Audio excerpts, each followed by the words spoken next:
ছোটকালে আমরা আসলে অনেক বন্ধু বান্ধব একসাথে স্কুলে যাওয়া, একসাথে খেলাধুলা করা, একসাথে আড্ডা দেওয়া, মানে সব কিছু একসাথে করা অন্যরকম আনন্দ ছিল।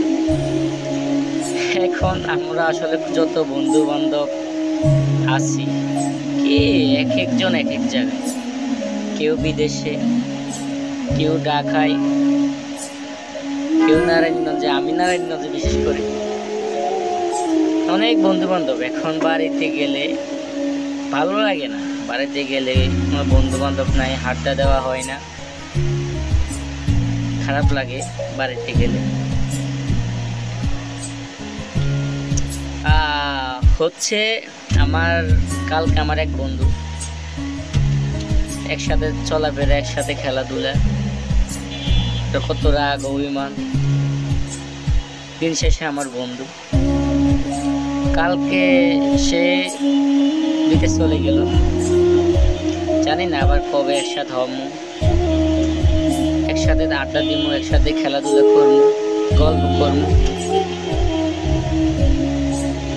খারাপ লাগে, বাড়িতে গেলে ওর সাথে আমি আড্ডা দিতাম, খেলাধুলা করতাম, দুষ্টামি করতাম, গল্প করতাম, নিজের ব্যক্তিগত জীবনে অনেক কিছু শেয়ার করতাম। এখন আমার বন্ধু বিদেশ চলে গেল, বাড়িতে গেলে এখন একা হয়ে যাব। আহা, জীবন এমন, ফ্যামিলিকে ভালো রাখার জন্য, নিজে ভবিষ্যতে ভালো থাকার জন্য, নিজের লাইফ গোছানোর জন্য, ভালো কিছু করার জন্য অবশ্যই তাকে শ্রম দিতে হবে। তাকে দেশের মায়া ত্যাগ করে, ফ্যামিলির মায়া ত্যাগ করে, বন্ধু বান্ধবের মায়া ত্যাগ করে স্বদেশে যেতে হয়। এটাই জীবন, এটাই বাস্তবতা।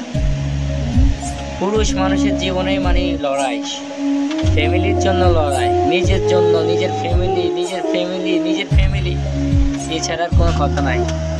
একজন পুরুষ মানুষের ফ্যামিলি ছাড়া আর কোনো কথা নাই।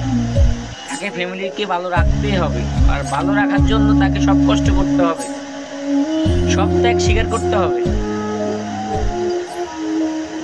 সে হচ্ছে পুরুষ, এ বাস্তব। হা হা হা।